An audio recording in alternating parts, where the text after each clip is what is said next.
semuanya. Jadi ini merupakan materi pertama setelah melalui UTS ya. Materi pertama setelah UTS, kalian boleh cek di modul yang sudah saya bagikan di grup Line. Ada modul yang revisi ya, mengingat untuk consignments ada sejumlah perubahan besar supaya menjadi lebih jelas, supaya juga sama-sama enak ke depannya. Jadi ada informasi-informasi tambahan yang ditambahkan pada soal, ada perubahan-perubahan ya. Pertama-tama saya perlu menjelaskan terlebih dahulu ya, apa itu consignment sales. Consignment sales adalah penjualan yang dilakukan secara konsinyasi. Apa itu konsinyasi? Konsinyasi itu istilah lainnya titip jual. Contoh, misalkan ada perusahaan sebut saja supermarket atau minimarket, saya nggak sebut mereknya ya. Misalkan kalian jualan roti, roti merek tertentu lah ya. Nah, kalian titip jual lah ke supermarket atau minimarket tersebut. Nah, supermarket tersebut tidak membeli roti kalian, tidak. Jadi kalian titip taruh produk kalian di supermarket atau minimarket tersebut. Konsumen yang datang ke supermarket beli, bayar dong ke kasirnya. Nah, singkat cerita, supermarket itu baru melaporkan ke kalian, ke si pemiliknya, si pemilik barang konsinyasi tersebut. Berapa banyak yang terjual. Seperti itu ya, yang namanya penjualan konsinyasi atau istilah lainnya titip jual dalam istilah yang lebih sederhana. Ada dua pihak dalam penjualan konsinyasi ya. Yang pertama yaitu konsainor. Konsainor itu apa? Nih, konsainor itu adalah pihak yang memiliki barang konsinyasi tersebut atau pihak yang menitipkan. Jadi dia produsennya. Lalu siapakah konsaini? Konsaini pihak yang dititipin. Jadi kalau dalam hal contoh tadi, maka konsaininya adalah supermarket atau minimarket. Kayak gitu ya. Bedakan antara konsainor dengan konsaini terlebih dahulu. Oke. Nah, selanjutnya hal yang perlu kalian tahu adalah kepemilikannya. Status kepemilikan barang, kalau barang tersebut belum dijual, tetap milik konsainor. Ya, di sini penekanannya bahwa statusnya itu kalau barang belum dijual milik konsainor. Karena konsaini tidak beli. Dia prinsipnya bukan beli putus, tapi titip jual ya. Kalau udah laku, dia harus laporin ke konsainor, ke yang punya barang, lalu setorin uangnya ya. Kalau belum laku bagaimana? Ya nggak apa-apa, itu barang si konsainor ya. Pada akhir periode seperti apa? Nah, pada akhir periode saya maunya untuk lab akuntansi lanjutan kita punya satu persepsi, satu sudut pandang ya. Karena itu lihat kalimat yang berwarna merah. Jika pada akhir Januari jadi kalau yang di kalimat ini ada biaya installation dari si konsainor kasih ke konsaini, tapi masih tersisa, maka konsaini harus balikin. Dan si konsainer akan mengambil kembali barangnya pada akhir bulan jika barang itu tidak terjual seluruhnya ya. Nah, inilah yang perlu menjadi perhatian kita. Jadi ada yang sedikit mungkin nanti kalau kamu ketemu di soal dosen ada sedikit berbeda bahwa kita tidak perlu melakukan jurnal penutup ya. Kenapa tidak perlu ditutup? Ya karena barang itu bukan milik konsaini ya. Konsainor juga nggak perlu tutup barangnya. Yang perlu dilakukan adalah menarik kembali barang yang belum terjual ya.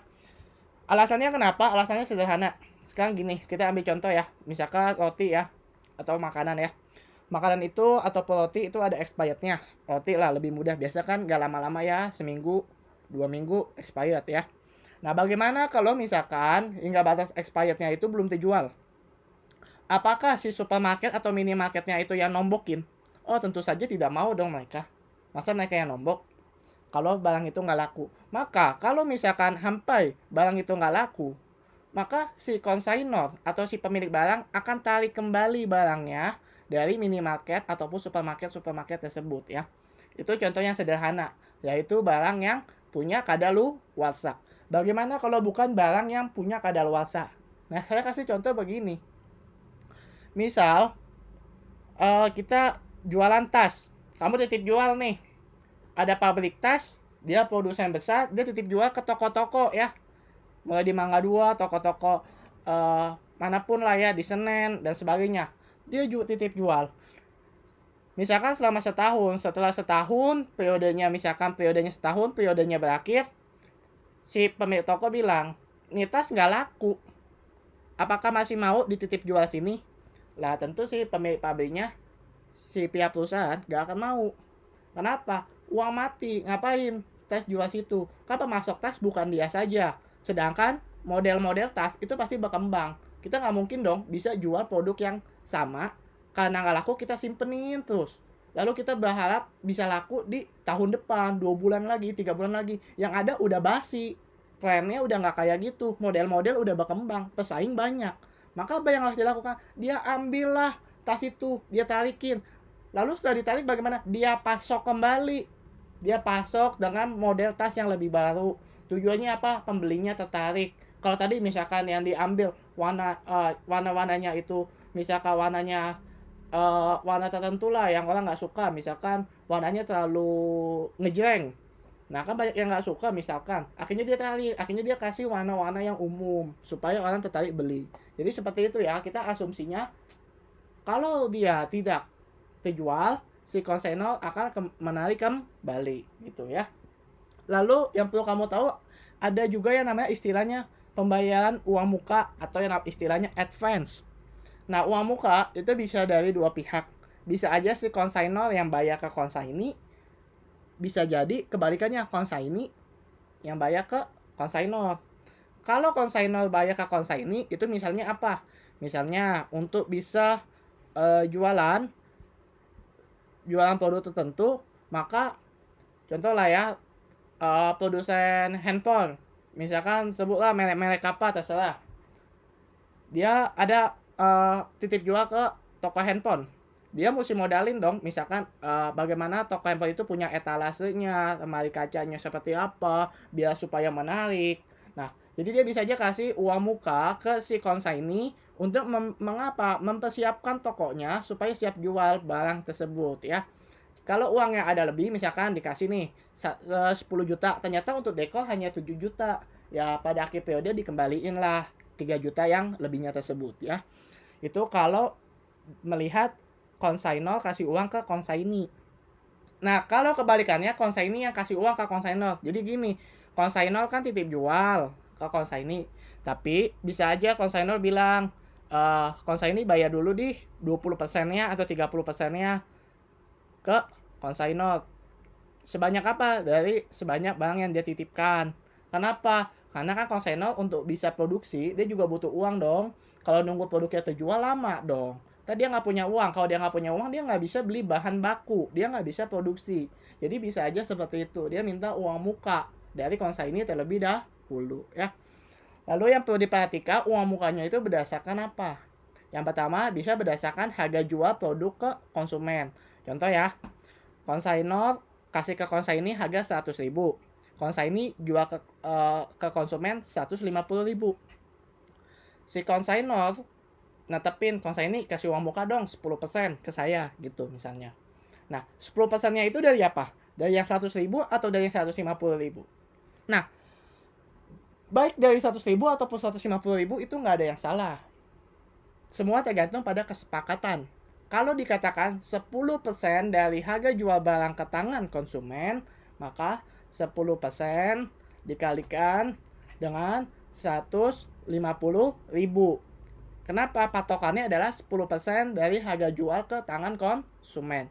Tapi kalau 10% dari harga yang diberikan konsignor ke konsaini, maka 10% kalikan 100.000 ya, pakai cost-nya ya, dari konsignor ke konsaini. Seperti itu. Nah, itu apakah ada yang benar, ada yang salah? Enggak. Semua balik lagi tergantung pada kesepakatan atau perjanjian awal ya. Makanya ini keterangan informasi soalnya lebih lengkap, lebih jelas ya. Seperti itu ya. Baik. Kemudian yang perlu kalian perhatikan di sini kita ada yang namanya sales account dan expense analysis ya. Apa itu sales account? Sales account, nih perhatikan kursor saya. Sales account ini yang bikin adalah konsaini. Ingat, yang bikin siapa? Konsaini ya. Semua biaya yang dimasukin di sales account adalah biaya yang dikeluarkan consignee tetapi ditanggung oleh consignor. Jadi consignee istilahnya cuma nalangin dulu. Dia keluarin uang nih buat sewa toko 100.000. Nah, 80% diganti consignor. Berarti 80% dari 100.000 hasilnya adalah 80.000. Maka yang masuk ke sales account bukan 100.000 tapi 80.000 ya. Saya ulangi. Misal sewa ya kayak tadi. Bayar sewa toko 100.000 tapi berdasarkan kesepakatan konsignor cuma ganti 80%. Nah, maka di sales account-nya, di line expense-nya, dia nggak masukin 100.000 tapi 80.000. Pokoknya yang dimasukin hanyalah yang ditanggung atau yang digantikan oleh si konsignor saja ya. Nah, nih. Seperti itu. Lalu kalau expense analysis, jangan kebalik. Expense analysis dibuat oleh consignor ya. Dia buat menentukan consignment-nya ini, penjualan konsinyasinya ini menguntungkan atau merugikan. Jadi ingat ya, sales account dibuat oleh consignee ya. Pihak yang dititipin jual bikin sales account.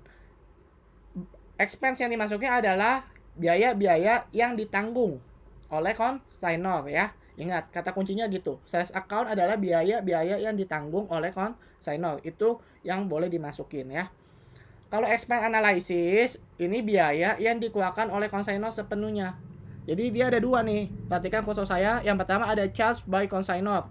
Ya, kalau yang dari consignor biaya apa? COGS sama flag. Kalau COGS berarti biaya produksi barang itu. Kalau flag berarti biaya ongkos angkut dari consignor ke consignee. Jadi kan dari consignor ke consignee butuh ongkos angkut ya. Nah, itu kan charge by consignor. Sedangkan kalau charge by consignee apa aja? Biasa sih komisi. Lalu biaya-biaya yang ditanggung ya.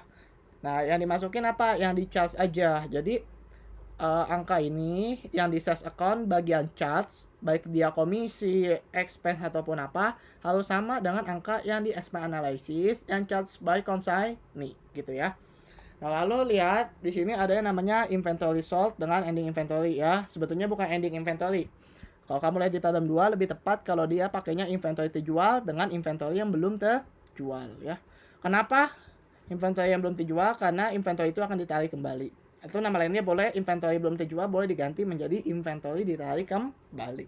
Kenapa? Karena kembali lagi ya tadi kesepakatannya agreementnya kita punya satu asumsi, satu persepsi bahwa barang yang belum terjual di periode tersebut di akhir periode bakal diambil kembali atau ditarik kembali oleh si consignor. Seperti itu ya.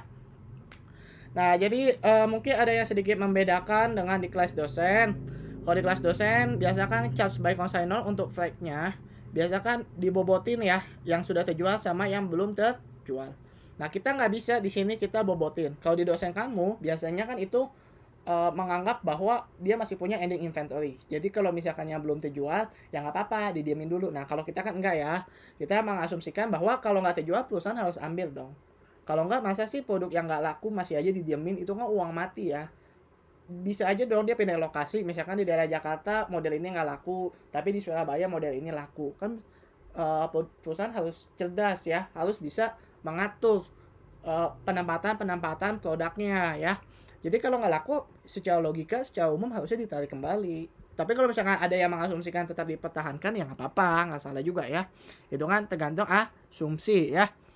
Nah, di sini lihat perhatikan konsol saya. Oleh karena itu, kedua belah pihak bersepakat bahwa setiap beban yang terjadi berkaitan dengan barang konsinyasi pada satu periode, seluruhnya, ini kata kuncinya seluruhnya, akan dibebankan pada barang konsinyasi yang terjual ya.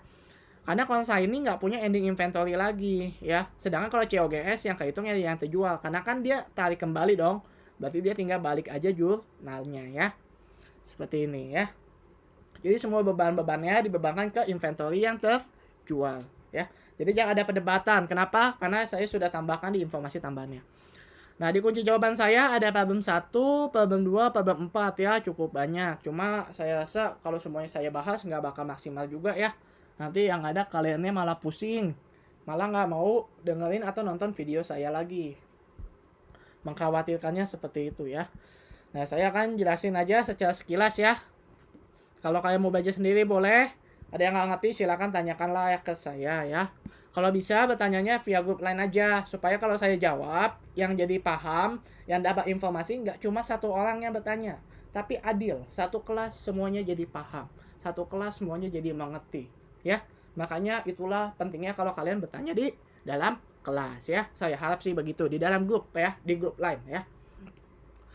Nah ini problem 1, kita disuruh menggunakan perpetual method non separately ya. Nah, apa sih bedanya? Bedanya kalau di penjual konsinyasi atau di consignment sales kita punya dua metode untuk persediaan ya, pencatatan persediaan, baik perpetual maupun periodik ya. Nah, periode dan perpetualnya masing-masing kebagi dua lagi. Ada yang separately, ada yang non separately. Separately sama non separately bedanya apa? Kalau separately itu dia terpisah ya. Jadi antara consignor, transaksi konsinyasinya ini baik consignor sama consignee dia menganggap itu sebagai transaksi yang terpisah. Kalau separately itu dianggap asumsinya ada digabung. Kalau kalian mau catatannya nanti saya akan share ya di grup lain aja catatannya, jurnal-jurnal secara umum untuk 4 jenis itu. Jadi ada 4 jenis ya. Perpetual yang separately, perpetual non separately, periodic separately, dan periodic yang non separately. Nah, di problem 1 menggunakan perpetual method non separately ya. Apa sih ciri khasnya kalau menggunakan perpetual method? Perpetual method itu ciri khasnya adalah kita pencatat COGS pada waktu kita menjual ya. Jadi waktu dijual si konsignee-nya mencatat COGS ya. Karena kan dia menggunakan perpetual ya. Seperti itu. Sedangkan kalau yang periodik nggak usah ya. Nah, ini yang problem 2. Ini soalnya sedikit merumitkan. Kenapa? Karena kamu dikasih tanya account sales dan XP analyze. Nah, saya nggak perlu bahas terlalu panjang. Kalian bisa lihat nanti ya. Kalau mau belajar sendiri silakan. Nah, ini kan kalian mesti cari bobotnya ya, advance payment-nya, bobot advance payment, sales revenue. Nah, nggak, nanti ujian nggak kayak gini kok. Ujiannya bukan dikasih tahu account sales sama XP analyze. Nggak. Kita kasih taunya soal cerita seperti installment sales ya. Jadi dalam bentuk soal cerita, nggak bentuk seperti ini ya. Nah, di sini yang mau saya tekankan adalah ini. Semua biaya yang dikeluarkan oleh konsignee ditanggung sepenuhnya. Lihat yang saya blok, semua biaya yang dikeluarkan. Mana nggak bisa ke blok? Oh, bisa. Semua yang biaya yang dikeluarkan oleh konsignee ditanggung sepenuhnya oleh konsignor kecuali biaya sewa yang hanya ditanggung sebesar 80% ya. Jadi rent expense yang dimasukin ke sini adalah yang sebesar 80%. Maka 2.500 ini sudah 80%-nya. Maka kalau kamu perhatikan di sini kunci jawabannya ya. Nah, rent expense-nya kalau kamu lihat rumusnya 2.500 saya bagi dulu 80%, baru saya kalikan 20%. Kenapa seperti itu? Karena sekali lagi saya tekankan, yang masuk ke dalam account sales, tadi udah saya jelasin sebelumnya, adalah biaya yang di-cover oleh consignor ya. Jadi 2.500 ini adalah biaya yang di-cover. Nah, yang di-cover kan hanya 80%. Berarti total expense-nya berapa? 2.500 dibagi 80%, berarti kan kamu dapat harga 100%-nya. Dikalikan 20%. Kenapa? 80% kan di cover. Yang nggak ke cover berarti berapa? 20%. Dikalikan 130%. Kok bisa ada 130% nih? Perhatikan saya blok. Sedangkan seluruh biaya selain komisi meningkat sebesar 30% ya. Jadi biaya-biayanya selain komisi meningkat sebesar 30%. Makanya di sini dikalikan 130% ya. Lalu kok jurnalnya apa sih biar gampang, biar mudah gini. Waktu dia kirim barang, konsignor catat kirim barang, konsignor nggak usah apa-apa. Karena kan saya bilang tidak ada pemindahan kepemilikan. Konsignor nggak boleh ngakuin barang itu milik konsignor. Nggak boleh. Barang itu tetap milik konsignor ya. Nah lalu ini kalau biaya yang ditanggung oleh konsignor nyatetnya sebagai consignment in ya. Sedangkan kalau beban-beban terkait konsinyasi, konsignor catatnya consignment out ya. Jadi konsignor nyatetnya consignment in. Kalau yang nggak ditanggung dicatatnya sebagai apa? Expense. Paham ya? Kalau yang ditanggung konsignor catatnya sebagai consignment in. Kalau yang nggak ditanggung dicatatnya sebagai expense ya. Seperti ini pendahuluannya ya. Saya akan bahas problem 4 saja karena Yang menjadi fokus penekanan pembelajaran di materi konsinyasi adalah soal cerita ya. Sedangkan yang 1-2 ini hanya sekadar pengantar. Kalau 2 ini hanya penguatan supaya kalian paham benar-benar bahwa angka di dalam account sales adalah angka yang ditanggung oleh konsignor sepenuhnya.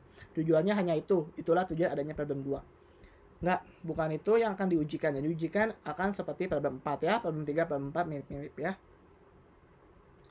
Nah, oke ya, kita masuk ke problem 4 ya. Baik.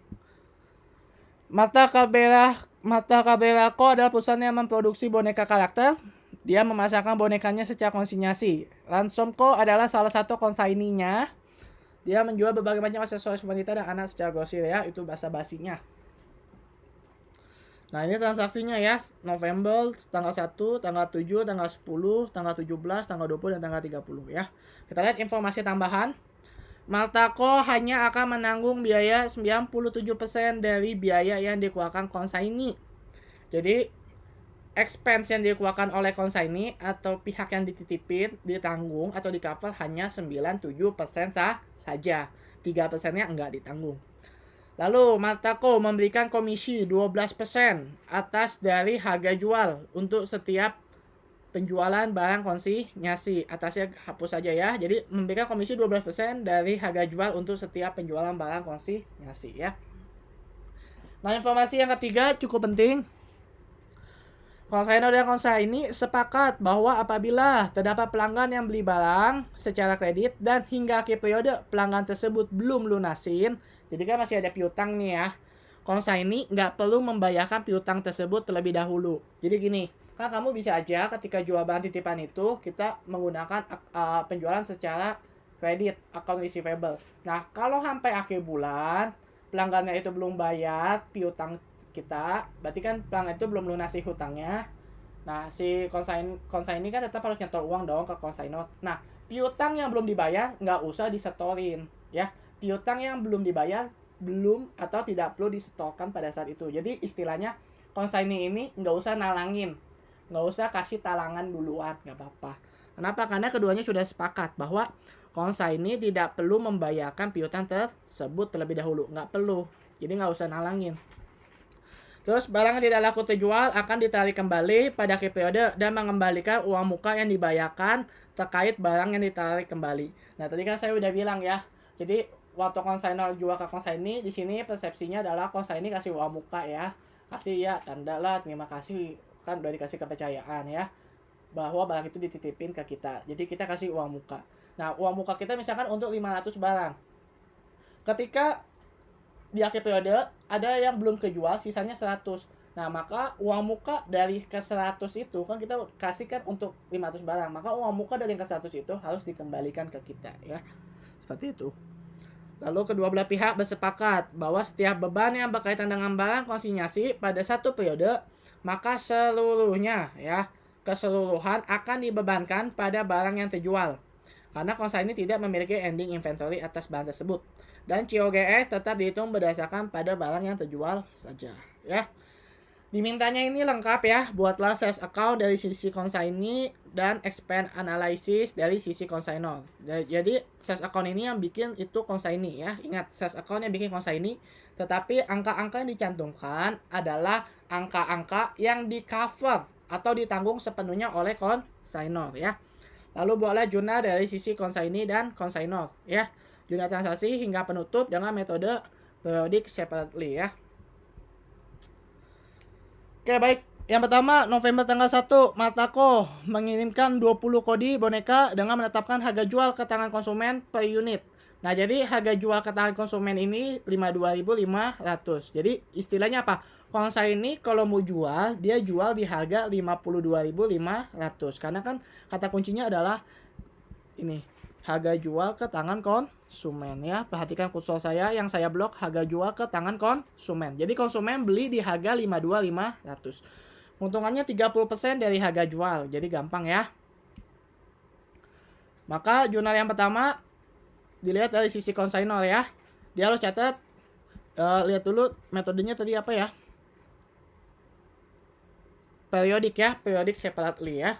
Maka dia perlu catat consignment out, pada merchandise shipment on consignment ya. Keuntungannya kan 30% dari harga jual. Jadi harga jual 52.500 ini sebesar 100% ya. Karena dia 30% dari harga jual, maka harga jualnya yang 100%. Keuntungannya 30%, maka costnya berapa? 100 dikurangi 30. 100 kurang 30 hasilnya berapa? 70% ya, 70%. Maka 0,7 atau 70% dikali per unitnya 52.500, jadi 0,7 kali 52.500 dikali berapa banyak? 20 kodi kali 20. Satu kodi 20 unit, jadi kali 20 lagi. Maka lihat rumusnya ya. 0,7 ini persentasenya 70%. Karena kan 30% dari harga jual, maka 70% dari harga jual. 0,7 kali 52.500 kali 20 kodi. Nah, satu kodi 20 unit, maka dikali 20 lagi ya. Dapat hasilnya 14.700.000. Nah, si konsignor tidak perlu catat jurnal apa. Si konsignor. Si konsignee nggak perlu catat apa-apa. Dia hanya memo aja, diterima barang dari konsignor sebesar 400 unit boneka. 20 kodi setara 400 unit. Lalu, atas pengiriman tersebut, Maltaco membayar biaya pengiriman sebesar 450.000 ya. Jadi di sini ada yang namanya consignment out ya. Jadi kalau dari sisi konsignor, semua beban yang terkait penjualan konsinyasi dicatatnya sebagai consignment out. Kalau dari sisi consignee dicatatnya sebagai consignment in. Jadi jangan kebalik ya, consignment out sama consignment in, jangan kebalik.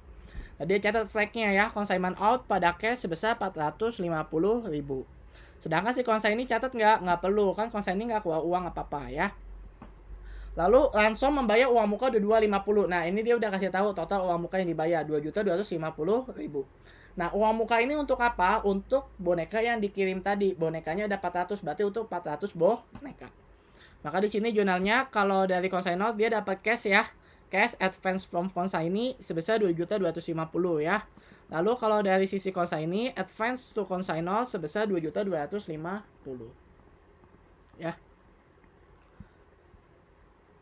Lalu Ransom.com membayar sewa kios untuk menyimpan boneka tersebut dengan membayar 500.000. Nah, di transaksi 7 November, maka si konsainornya no entry ya, kan yang bayar si konsignee, si Ransom ya. Nah, si Ransom bikin consignment in 485.000. Dapat dari mana? 97% ya, tadi nih. Perhatikan kursor saya, biaya 97% ditanggung ya. Jadi 97% kali 500.000, masukin harganya 485. Jadi kalau yang ditanggung diakui sebagai consignment in ya. Nah, lalu yang nggak ditanggung 3%-nya diakui sebagai land expense ya. 3% kali 500.000 dapat hasilnya 15.000. Lalu cash-nya 500.000. Seperti ini ya. Lalu 10 November, Maltaco menjual kepada Klek 20 gross anting dengan harga 17.500 per lusin dengan mengeluarkan biaya pengiriman 50.000. Nah, ini urusan si Malta ya, bukan urusan si Ransom ya. Jadi kita catatnya di jurnal si Malta. Dan dia kan jualnya jual langsung ya, bukan jual titip ya. Jadi bukan consignment. Jadi dia catatnya apa? Cash pada sales revenue atau cash pada sales saja ya. Cara nyarinya bagaimana? Lihat. Yang dijual berapa?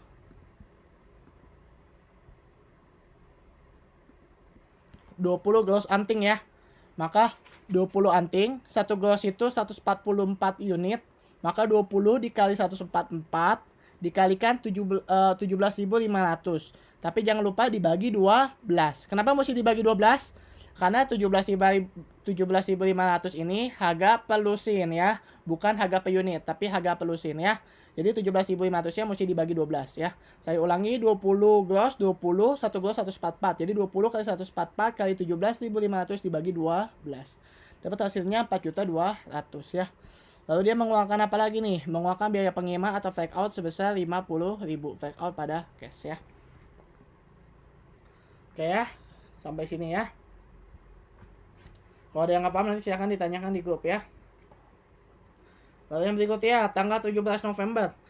Ransom.com melakukan penjualan 30 lusin atas boneka karakter dari Maltaco kepada Danielco, di mana penjualan tersebut 80% diterima tunai dan sisanya kredit ya. Maka kita catat ya, cash account receivable. Nah, karena yang dijual barang konsinyasi, maka catatnya consignment in. Kalau dijual barang reguler atau barang biasa, kita catatnya kayak tadi. Nih, kayak yang ini. Dicatatnya sebagai sales ya. Cuma karena ini barang konsinyasi, kita catatnya sebagai consignment in ya. Diingat baik-baik, cash pada cash, account receivable, kreditnya consignment in. Caranya gimana? Yang dijual 30 lusin, maka 30 kali 12. Tadi harga jualnya di keterangan nomor 1. Perhatikan kursor saya 52.500 ya. 30 kali 12 kali 52,5. Ketemu hasilnya 18.900.000 ya. Untuk cash ya, dikasih tahu 80% tunai, maka dikalikan 80%. Ketemu hasilnya 15.120.000. Sedangkan untuk kondisi receivable-nya berarti kan 20%-nya ya. 20% kali 18.900 dapat hasilnya 3780 ya. Si konsignor nggak usah catat apa-apa karena ini kan yang terjadi kan di konsignee ya, dia nggak usah catat apa-apa. Berikutnya, kamu akui sebagai consignment in pada commission on consignment sales ya. Kita akui komisi ya, kan si konsignee udah jual, maka konsignee boleh akuin komisi. Di informasi tambah nomor 2 dikasih tahu komisi yang diberikan adalah 12% dari harga jual untuk setiap penjualan barang konsinyasi. Maka 12% dikali 18.900 ya. Karena terjualnya 18.900, maka dikalikannya 18.900. Kita nggak peduli ya. Ada pelanggan yang jualnya secara kredit, ada yang bayarnya secara kredit ataupun bayar tunai, kita nggak peduli. Pokoknya 12% dari penjualan. Karena yang dijual 18.900 angka penjualannya, maka 12% kali 18.900. Dapat hasilnya sebesar 2268. Seperti itu ya. Oke, baik. Nah, berikutnya kita udah selesai ini ya. Oh, belum, masih ada ya. Samsonco membayar biaya asuransi dan biaya iklan sebesar 2,5 juta dan 3.250. Di mana proporsi biaya konsinyasi dan reguler adalah 2:14 ya. Nah, jadi ini seluruhnya di sini ya. Jadi dia ada perbandingannya antara yang konsinyasi sama yang reguler. Kalau gitu kita mesti pisahin. Kenapa?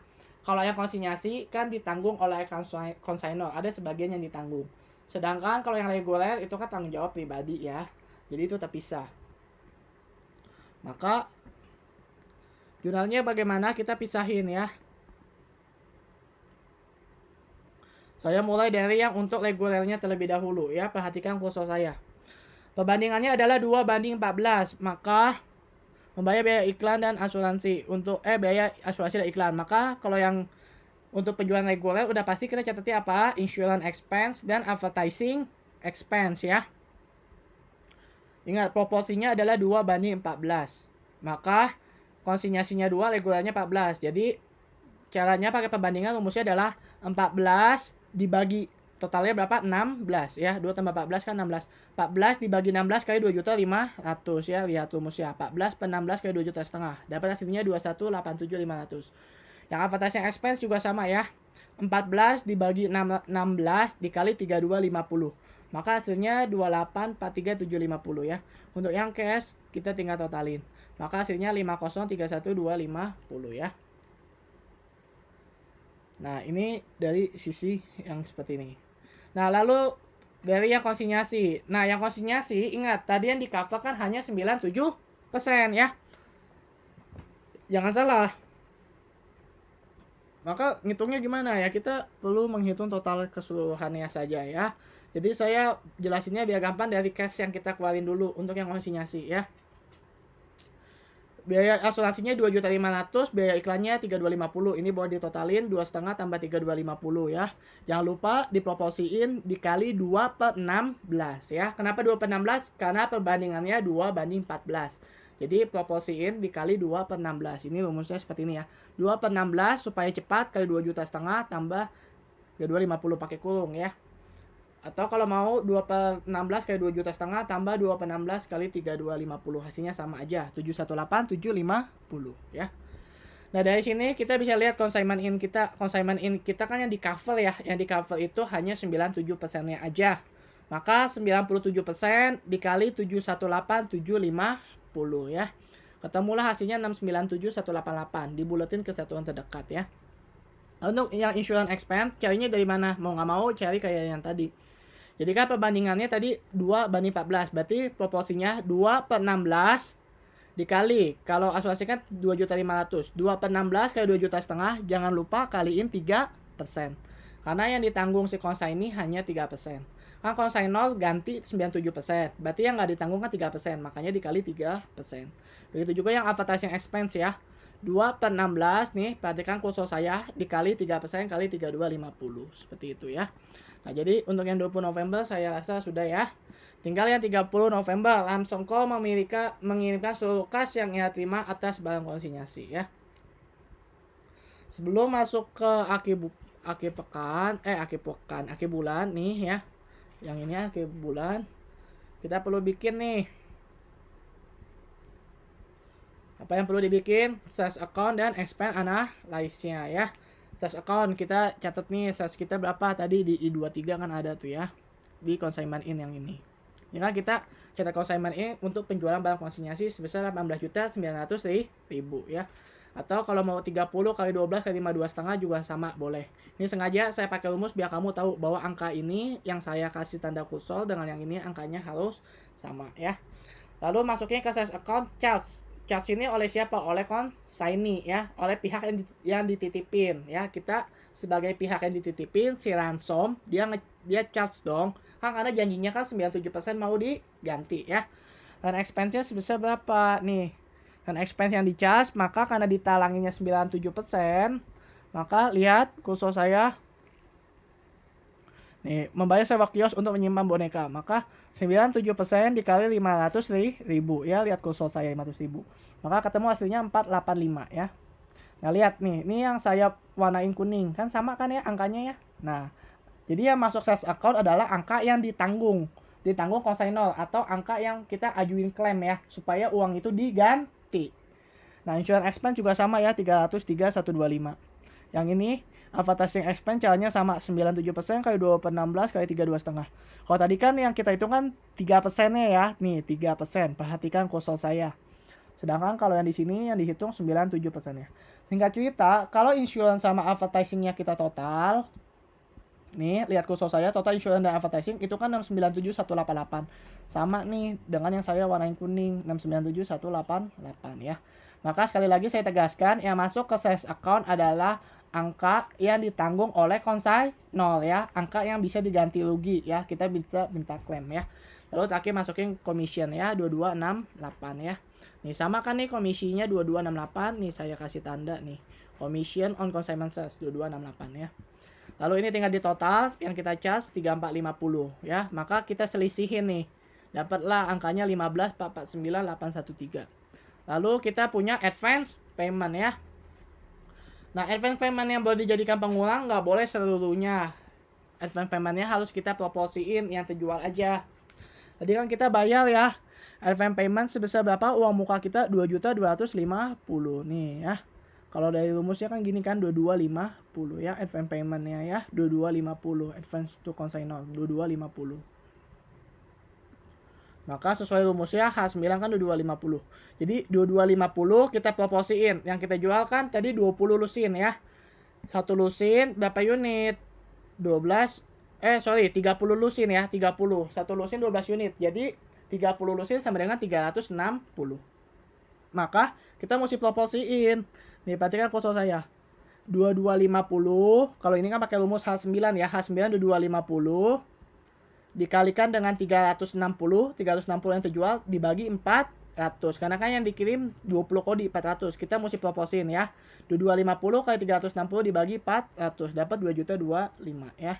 Lalu kita kurangin, selisihin 15 ini dengan ini dapat hasilnya 13.424.813.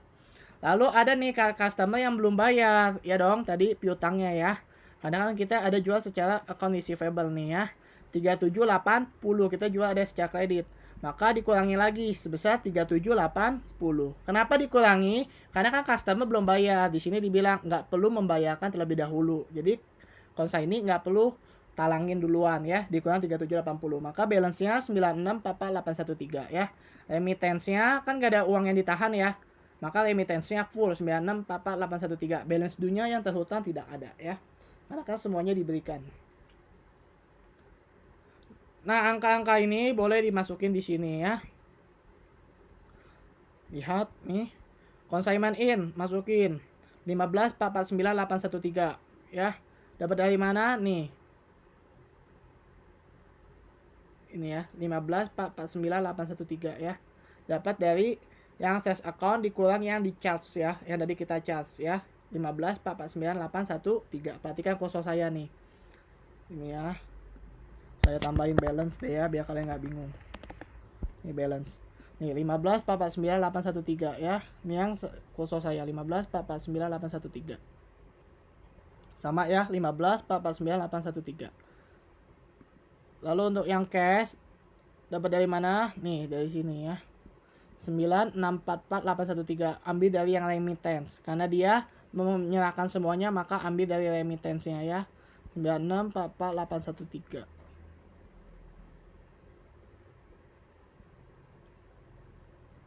Ya kayak gitu ya. Lalu payable-nya, kita kan tadi masih ada receivable, maka consignor kita tetap harus akui itu sebagai hutang ya kan.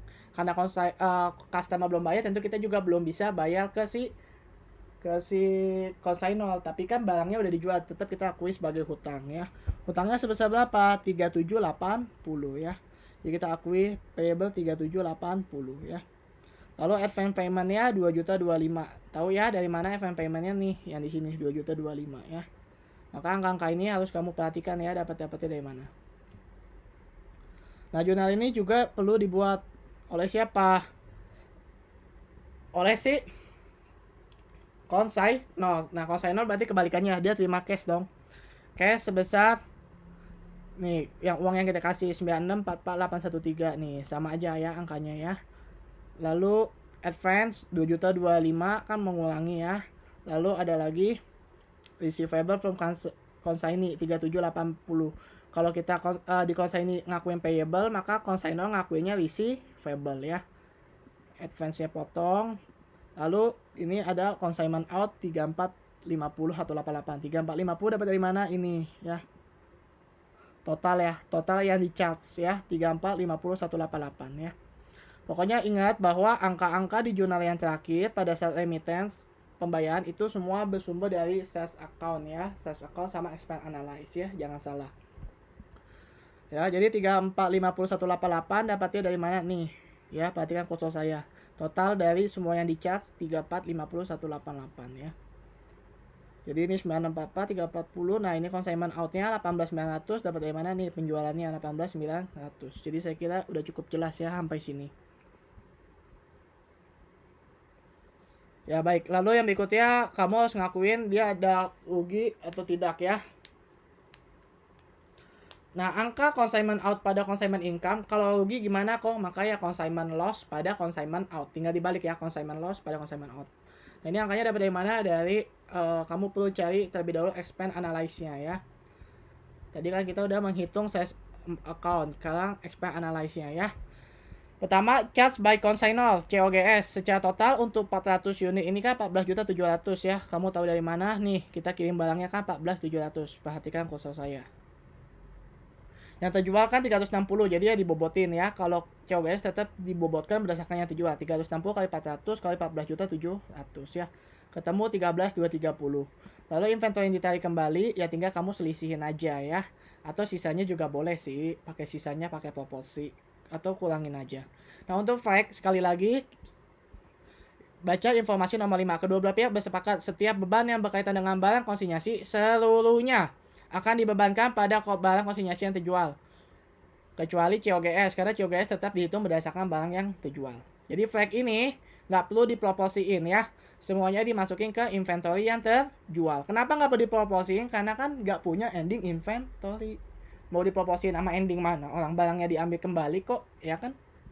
Nah, kayak gitu. Jadi ini semuanya. Lalu lainnya ini gampang, kamu salin aja nih dari sales account nih. Nih ya, yang saya blok 408, 303.125, 394063 sama 2268. Ini kan charge by consignee ya. Angkanya dari sales account ya, jadi gampang. Nah, ini tinggal kamu semua dibebanin ke yang terjual. Jadi mudah ya, tinggal kamu terakhir totalin ya. Berapa biaya yang dibebankannya ya. Nah, inventory tarik kembali kan hanya COGS saja. Nah, jadi untuk menentukan dia loss atau enggak, jadi caranya gimana? N2 dikurang S12. N2 yang mana nih? Ya ini. Sales kita tadi ya, 18.900 dikurangilah dengan total bebannya. Sebesar berapa? 17, 130, 188. Jangan dari yang ini ya, karena ini kan mengandung COGS yang belum terjual, nggak boleh. Jadi pakai angka yang ini ya, pakai angka nih ya, pakai angka yang ini. 17, 130, 188 ya. Jadi 18.900.000 dikurangi 17, 130, 188. Ya, atau kamu bisa lihat nih, saya pakai rumus Excel kok ya. Jadi bisa ditelusuri. Dapat hasilnya 1769813. Nggak usah bingung kalau angkanya nggak pas, karena ini kan biasa Rp1 karena pembulatan aja otomatis ya. Nah, jangan lupa bikin jurnal tarik barang ya di akhir periode. Merchandise shipment on consignment pada consignment out sebesar 1.470.000. Tahu dari mana nih? Dari yang tadi. Ini 1.470.000 ya. Ini kan barang yang belum terjual. COGS kita tarik kembali. Tadi waktu kita kirim barang kan jurnalnya consignment out pada merchandise shipment on consignment. Maka kalau kita tarik kembali jurnalnya kita balik ya. Merchandise shipment pada consignment out ya, tinggal dibalik jurnalnya. Merchandise shipment on consignment pada consignment out sebesar 1.470.000 ya. Oke, seperti ini ya. Yang terakhir kita tinggal tutup closing entries ya. Apa aja yang ditutup? Consignment income. Nih, ini kan kita ngakuin consignment income ya. Sales kita tutup. Tadi kenapa sales ditutup? Ya karena di atas sini nih. Mana nih tadi? Nih, ini ada sales kan ya dia 4.200.000 kita tutup. Lalu ada flag out. Flag outnya kita totalin ya, ada 50.000 ya. Yang ini flag out, yang ini 50.000. Sedangkan kalau yang tadi kan ya 450 itu sudah masuk ke consignment out ya. Kalau consignment out ya kok nggak usah ditutup? Ya nggak usah, karena kalau hitungan kamu benar harusnya ini udah balance. Kan ini kan yang di debit, consignment out, ini juga ada yang di debit, tapi ini ada kredit. Ada lagi debit. Kalau hitungan kamu benar, kalau kamu totalin debit sama kredit hasilnya itu harusnya 0 ya. Jadi consignment out nggak usah ditutup. Karena udah pasti 0, harusnya seperti itu. Jadi consignment income 1.769.813 ya. Tinggal kita tutup, salesnya tadi 4.200.000 ya, bisa dilihat di rumusnya. Take out 50.000. Nah, sisanya masuk ke mana? Income summary ya. Udah. Nggak perlu income summary pada RE, nggak perlu. Jadi kita closingnya cukup sampai income summary aja ya.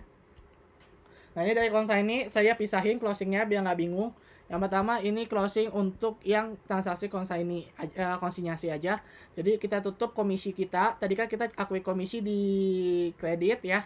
Kita tutup ke debit commissionnya 2268. Kita tutup income summary kita sebesar 231 income summary belakangan. Ini line expense ya, yang untuk konsinyasi aja. Line expense untuk konsinyasi sebesar 15.000 ya. Dapat dari mana nih ya? Nih line expense-nya nih ya. Perhatikan kursus saya 15.000. Kita harus tutup dong. Kenapa? Karena itu kan nggak diakui di consignment in kita. Kita akuinya sebagai line expense. Jadi ini jurnal yang kita tanggung sebagai tanggungan perusahaan itu sendiri, atau kalau istilah gampangnya ya tanggungan pribadi lah, tanggungan si entitas itu. Bukan urusan konsignor. Kan dia cuma cover 97%, 3%-nya nggak di cover. Maka tutup ya 15.000. Lalu yang tadi ini 9375. Nih, perhatikan kursus saya. Nih ada ya 9375 sama 12188 insurance sama advertising expense ya. Nggak kita tutup, ada income summary. Nah, yang terakhir kita kan tadi ada expense untuk yang reguler juga ya, kita tutup ya. Income summary, insurance expense pada advertising expense. Consignment in-nya nggak usah ditutup kok, nggak usah. Consignment out, consignment in nggak usah ditutup ya. Kalau ditutup ke income summary, yang ditutup cukup yang commission dan expense, insurance, advertising. Harusnya kalau hitungannya tepat sih consignment-nya ini akan habis dengan sendirinya, paham ya? Jadi dia akan 0 kalau kamu hitung debit kreditnya kalau sudah benar.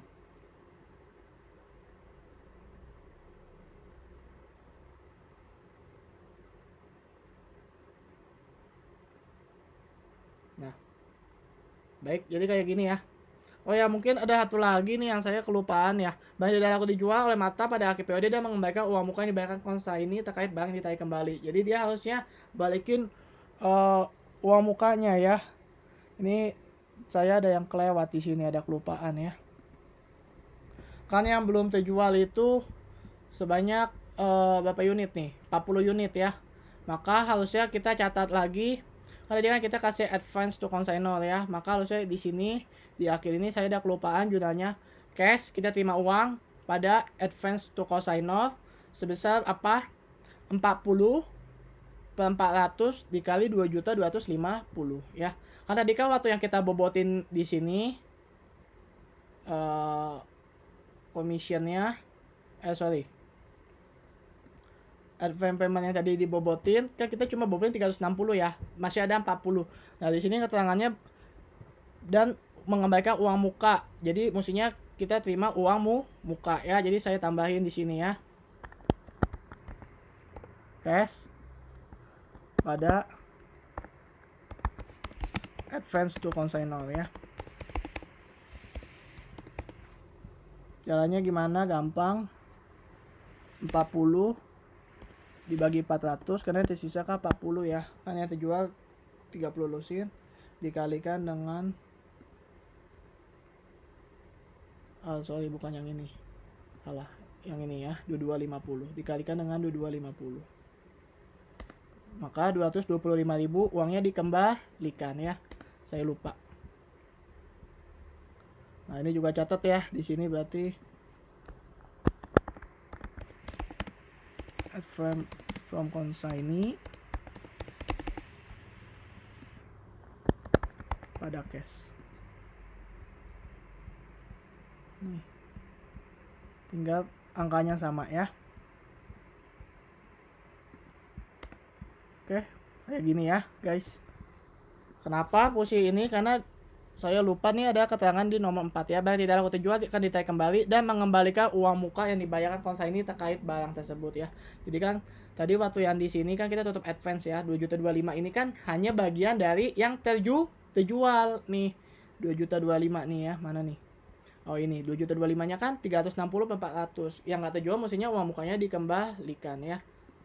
Lalu kalau nanti dia di periode berikutnya ceritanya kalau misalkan dia kasih barang konsinyasi ya dia minta lagi uang mukanya. Maka yang lama barangnya diambil, uang mukanya dibalikin. Gampangnya kayak gitu ya. Nah ini saya ada yang kelewat ya. Jadi harusnya pas dia habis tarik barang dia terima uangnya ya. Oke ya. Baik. Jadi cukup sekian untuk yang materi konsinyasinya. Bagi kalian yang nggak ngerti atau bingung atau nggak paham, boleh ditanya via grup line ya. Oke baik ya. Terima kasih. Selamat belajar. Selamat berjumpa.